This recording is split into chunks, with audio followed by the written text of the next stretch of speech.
So మొదటిసారి గుంటూరు నగరంలో ఓ నాయకుడి ఇంటి మీద ఆరని మంటలు, దాడులు, దౌర్జన్యాలు, వాహనాల ధ్వంసం, కార్యాలయానికి వాహనాలకి నిప్పు పెట్టడం.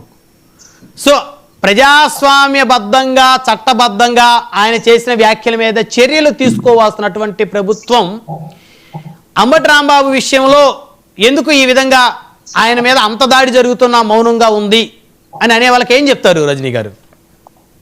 ఒక్కటే బ్రహ్మనాయుడు గారు, చాలా ఆశ్చర్యం ఏంటంటే అసలు ఈ గొడవ ఎందుకు జరిగింది అనే దాంతో స్టార్ట్ చేయాలండి. చాలా కోపం వచ్చిన పని నాకు నిజంగా. నిన్నటి రోజు భీష్మ ఏకాదశి అని ఒక కేసు పనిగా నేను ద్వారకా తిరుమల వెళ్ళానండి.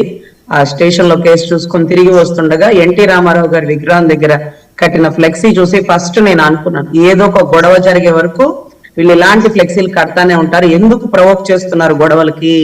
ఇప్పుడు 40% ఓటింగ్ ఆయనకు ఉంది. ఆయన అభిమానులు ఇంకా కూడా అంతే ఉన్నారు, ఇంకా కూడా పెరుగుతూ ఉంటారు.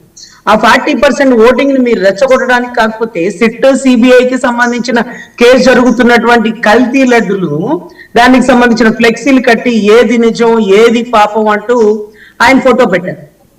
అంటే అతను నేరగాడని మీరు నిర్ధారించేసినారు. మరి లిక్కర్ కేసులో, కల్తీ మద్యం కేసులో ఇంతమందిని పట్టుకెళ్లారు కదా, ఆయన పేరు చెప్పించగలిగినారా?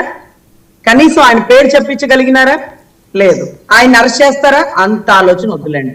సో ఇలాంటి పరిస్థితుల్లో కల్తీ లడ్డుకి సంబంధించి ఏదైతే ఉందో దాంట్లో పంది కొవ్వు అనేటటువంటి ఒక పదాన్ని వాడినటువంటి ముఖ్యమంత్రి గారు కానీ, ఉప ముఖ్యమంత్రి గారు కానీ, లేకపోతే విద్యాశాఖ మంత్రి కానీ, whatever it may be, ఏ ఆధారాలు పట్టుకుని మాట్లాడారు అంటూ నేను అడగట్లేదండి, నాకంత ధైర్యం లేదు.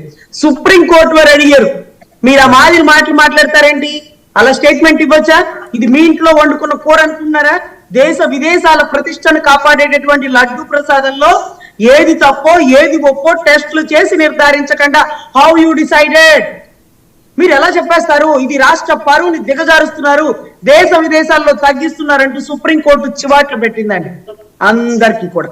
అప్పుడు ఆపారు.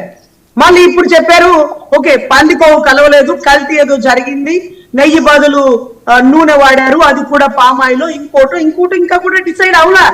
కేసు మధ్యలో జరుగుతుండగా మీరు సెంటర్ లో అది కూడా ఎన్టీ రామారావు గారి విగ్రహం దగ్గర ఫ్లెక్స్.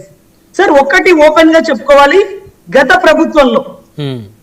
ప్రభుత్వంలో అంబటి రాంబాబు గారు అదే ఏరియాకి సంబంధించిన రంగా గారి బొమ్మ ప్రతిష్టకి ఆయన వంతు సహకారం చేస్తూ మున్సిపల్ కమిషనర్ తో వాళ్ళతో వీళ్ళతో మాట్లాడి ఆ విగ్రహాన్ని ఆవిష్కరించారండి. ఆ విగ్రహం అక్కడ ఉండడానికి కారణం అంబటి రాంబాబు గారు, కావటి మనోహర్ గారు, అప్పుడు ఉన్నటువంటి రోసయ్య గారు, whatever it may be Kapu Nayak. ఆ విగ్రహం ఉన్న టైంలో ఏ విగ్రహాలు లేవండి, ఏ విగ్రహాలు ఉద్భవించల గత గవర్నమెంట్ లో కూడా. అయితే నిన్న మొన్నటి దాకా లేని ఎన్టీ రామారావు గారి విగ్రహం అక్కడ పెట్టి రంగా గారి సర్కిల్ ని కాస్త ఎన్టీఆర్ సర్కిల్ చేసేస్తున్నారు. ఓకే, ప్రముఖ నాయకుడు లేకపోతే ఒక cine actor what ever it మే, మేము ఇచ్చే మర్యాద ఇస్తాం. ఆ ఎన్టీఆర్ సర్కిల్ దగ్గర ఆ ఫ్లెక్సీ పెట్టారు. ఫ్లెక్సీ పెట్టి రెచ్చగొట్టడానికి ఇప్పుడు రాంబాబు గారికి మీద పెట్టిన సెక్షన్స్ అయ్యప్ప గారు కూడా చెప్తారు. 126 రాంగ్ఫుల్ రిస్ట్రిక్ట్ అంటాడ.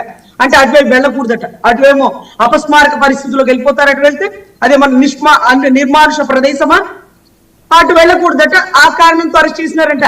అతను కారులో ఉండగా వెంకటేశ్వర స్వామి గుడికి వెళ్ళి వస్తున్నాడు. ఫ్లెక్సీ చించుతానన్నాడా, బయటికి దిగి చించాడా మాకు తెలియదు.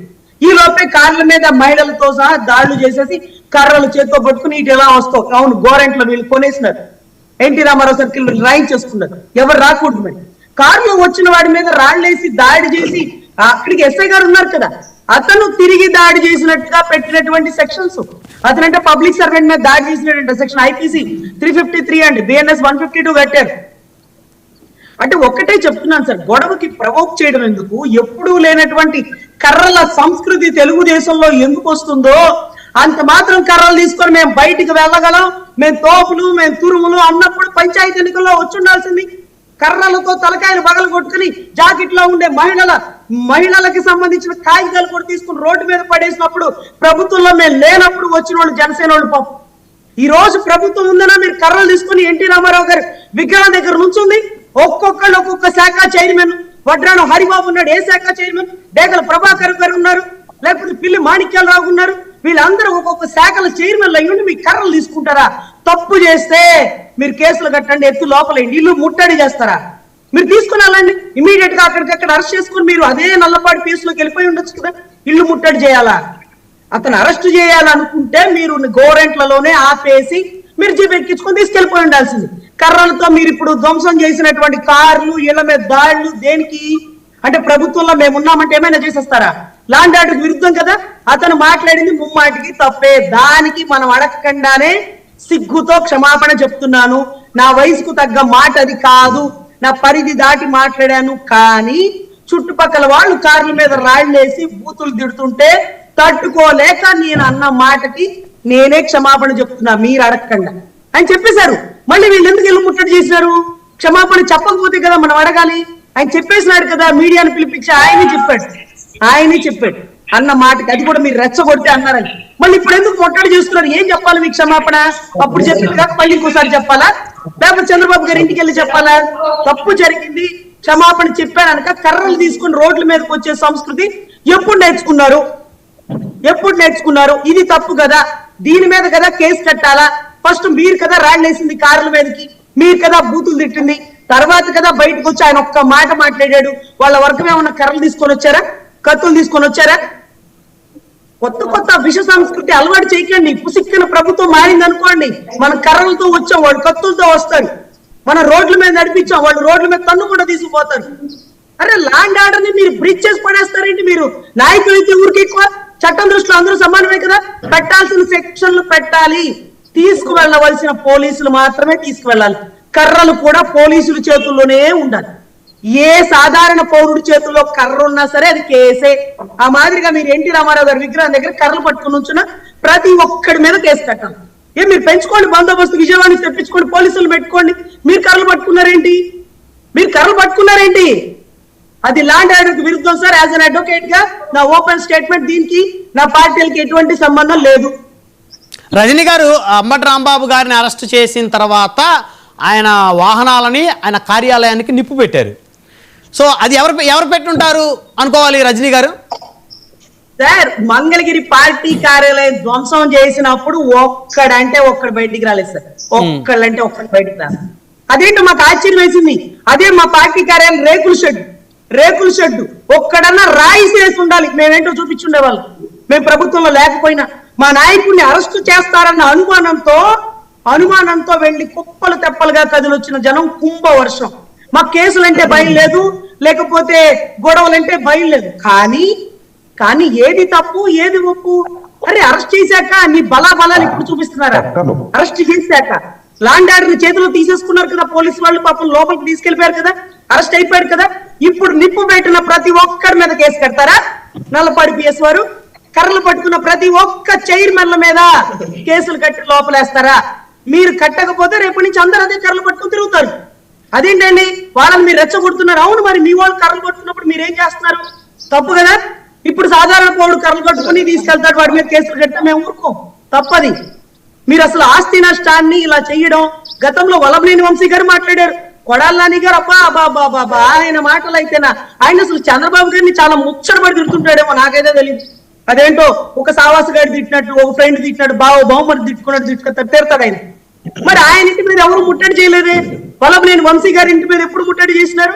ఆయన అరెస్ట్ చేసినారు, అప్పటికి వాళ్ళు క్షమాపణ చెప్పిన. ఇతను ముందే మీరు అడగకుండానే క్షమాపణ చెప్పాడు.